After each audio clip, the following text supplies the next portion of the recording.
Dito sa eskwelahan para malaman natin, napuntahan na natin yung ospital, napuntahan natin kung saan nagdi-distribute ng AX, 4,000 yata yung nandoon at dalawang eskwelahan, ito at saka Charon, malapit lang dito. Tinitignan kung ano ba yung mga damage. Sa ngayon, merong obvious na makita na mga sira, pero kailangan pa rin natin tiyakin na safe. Kaya yung mga engineer ay papasok na para i-assess kung ano ba yung parte ng building na pwede pang gamitin, ano yung hindi na talaga pwede. Kailangan pabagsakin yung buong building, mabigyan tayo ng informasyon tungkol dyan. Mula naman sa mga tulong, mga tulong na ibinibigay natin, magbibigay tayo nabigyan ko si Mayor, nabigyan ko ng 100 milyong piso from the LGSF para maayos yung kanilang City Hall, yung sa General Santos City Hall. At lahat ng pamilya nang meron silang casualty na biktima, nasawi, ay magbibigay tayo ng tig 50,000 para sa kanila, para sa tulong dun sa kanilang naging malapit sa kanila na namatay. DBN naman ay magbibigay ng pondo mula na naman sa LGSF para sa infrastruktura sa Sarangani province at saka sa South Cot.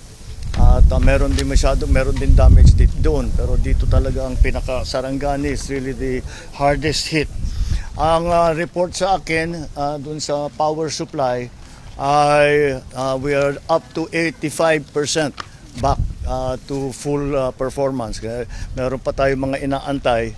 Meron pa kasing mga area, 2-3 area na hanggang ngayon hindi nila mapasok, hindi nila maayos ang mga distribution at pati planta. May plantang that had two plants had to stop operation.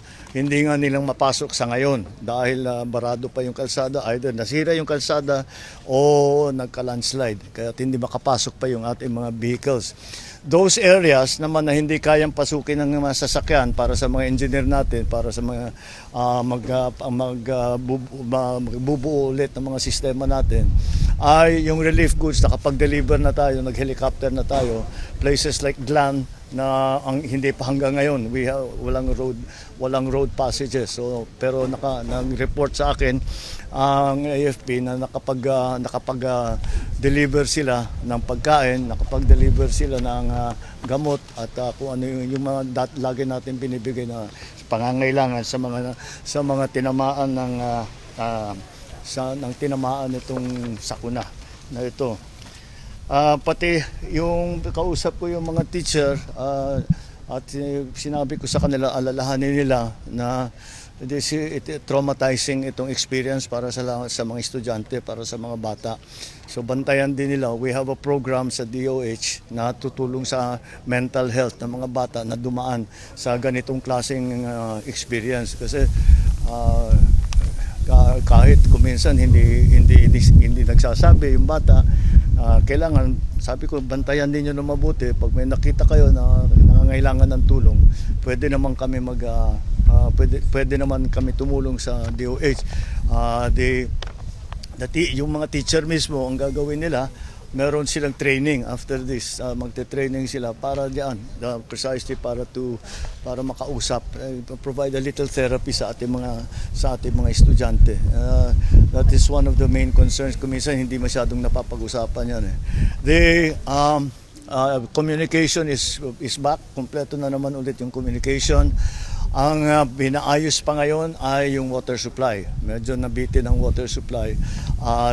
Ang problema ay nag-aalangan ang mga supplier, baka wala nang makapasok na resupply. So dinadahan-dahan nila yung pagbenta. So we are assuring them, huwag nilang ilalahanin yun dahil kapag nagkaubusan ng supply, magdadala kami ng panibago. So we are continuing to work together with the local government. The Congresswoman is here. Andito yung mga barangay chairman. We are continuing to work with them closely to make sure that all the needs, yung immediate needs ng mga naging biktima ay matulungan natin kaagad. Even kahit yung mga walang trabaho ngayon, doon sa nakita natin, baka maano tayo, masama tayo sa casualty rate.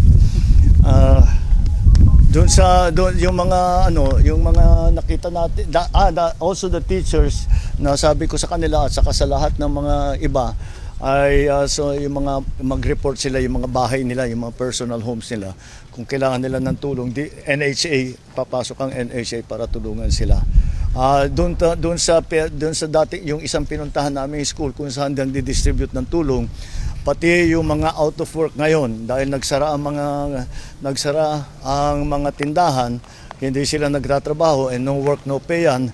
Kaya meron din silang konting tulong na tinatanggap mula sa DSWD at saka siyempre yung tupad sa DOLE and IX na ating tulong for all our citizens in crisis situations.